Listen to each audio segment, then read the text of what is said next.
Brian Flores yesterday, he was wearing a Marlins hat during the press conference, gave a little shout out to the Marlins and the Heat. I like that Flo does that. I think that's cool. He's going to have, I think if the Dolphins beat the Seahawks this week, that's going to feel like a big deal. I felt like, a lot of people were asking, well, how come you guys aren't talking about the Dolphins, with the crazy weekend?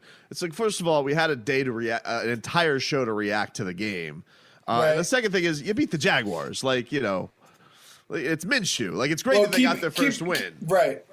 Keep in mind that going into Friday, when most of the talk was about the Heat winning the Eastern Conference, yep, and you're talking about the Dolphins playing the Jaguars. Yep.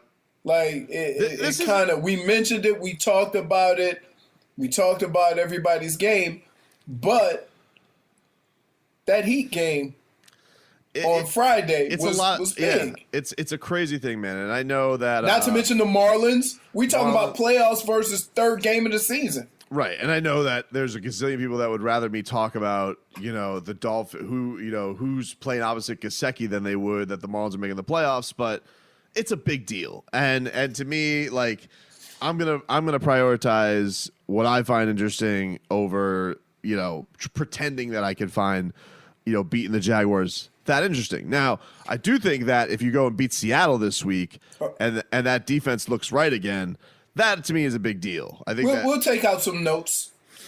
No Chris Carson for the Seahawks. Yeah, they're banged up, dude. They are banged. Right. They're banged up. No Chris Carson. Did you see the hit that he got? Because I saw that Pete Carroll was pissed about the way that he got tackled. Oh no! You know what happened? He got rolled like a gator. Oh. I just watched it. The guy grabbed his ankles and then rolled him like he was hog-tying. He gave him an ankle lock?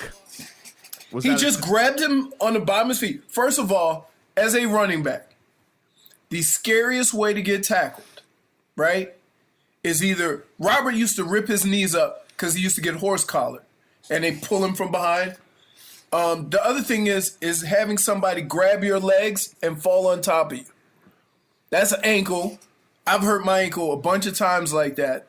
But the other thing is grabbing and rolling because you start twisting knees and ankles and stuff like that. So whereas I understand why the coach is upset, it was unnecessary, right? It really was because he was pretty much on the ground. Yeah, he was falling. Right.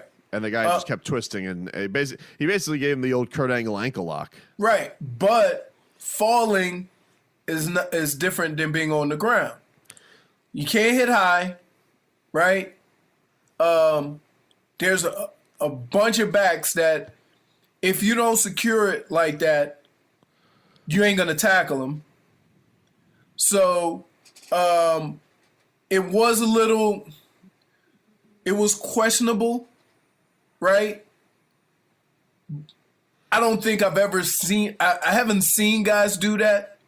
I've never Yeah, I don't see that much. You don't see it. The bad hits are. I mean, they got rid of the horse collar. That was always about. And did you see what Aaron Donald did? No. He just grabbed the back of the number and pulled him down. He's so scary. So yeah, There's a lot of things, man. I'm a firm believer that if a pick is thrown, right, everybody's in position to get that clean out block or that what do they call it? The where you turn back and knock somebody out. Blindside block. Crack back. Right. I mean, it's just the direction that you were going. And you shouldn't be able to run on a football field willy-nilly, not having to worry about getting hit. Right. And I think a lot of guys are not only starting to complain about just getting hit. Well, and you don't want it to turn into it's hard to compare physicality between football and basketball, but you don't want it turning into the NBA where guys are actively Oh no, but check this out. Unlike basketball, you know when you get hit in football. Understood. Right. But I'm talking like the thing that happened with Jaylen Brown and Jimmy Butler. Like Jimmy Butler, the dude's leg was sticking out, and the guy accidentally fell, and they're like, "Whoa, kick Jimmy Butler out of the game!" I'm like, right. Well, that's because you know why? Come on, man. That's because you're at home, right, bro? If you were in the finals, you wouldn't. But yeah, the Seahawks are coming into this banged up. I see the Sun Sentinel saying starting guard Damian Lewis, sprained ankle. Starting strong safety Jamal Adams, groin. Backup linebacker Jordan Brooks, he has a knee sprain. And Chris Carson, as we were talking about, has a knee. They all left the Cowboys game. They're all on the injury report. So there's gonna be a lot of this. They may be. You know who's not on the injury report? Russell Wilson. Who is? Oh my goodness. DK Metcalf. What does he have? Doesn't Russell Wilson have that magic water or something like that? No, that's a commercial on TV, dude. Didn't he sell water that cured concussions? Whoa. I'm pretty sure he did. I see that commercial. Miracle Water. Mr. Unlimited. Hey, stop. Mr. Unlimited. It's pretty amazing. Mr. Like Unlimited. Oh. You know when people try to be hip or cool, but they just not. Yeah. Is he the best, most uncool athlete right now? Is he like the best, most uncool athlete going? It's not that he's not cool. Because even his style of play is cool, but he is not cool. He's just, you know what it is? Is clean cut. For example, he's probably having the same dilemma as Duncan Robinson. Should I get tatted up? Yeah, you know what I'm saying. He's married to Sierra. He's got the hair. Right. He's trying to be all fashionable. Right. But it's just Duncan Robinson's the same thing. You think I get more street cred? It's like, if bro, I get tatted up? No. It's like Russ. Her ex was Future. Like you're not gonna get cooler than Future. Like just be you, man. That's it. We got a deal. You see what I'm saying?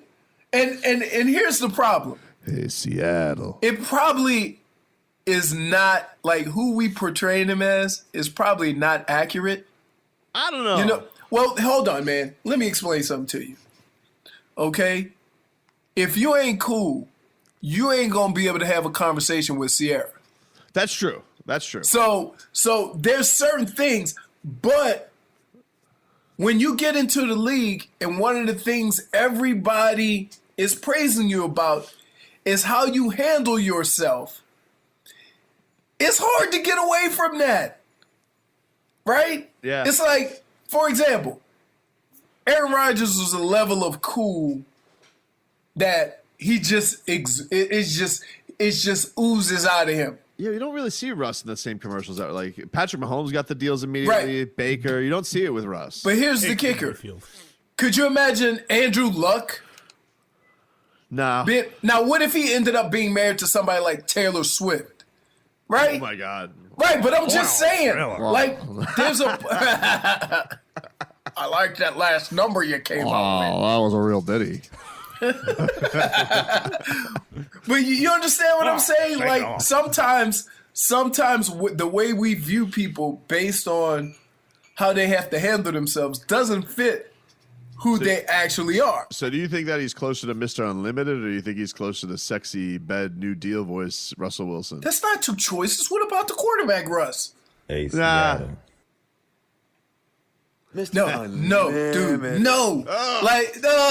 Makes me want to vomit. Neither one of them. I hate that.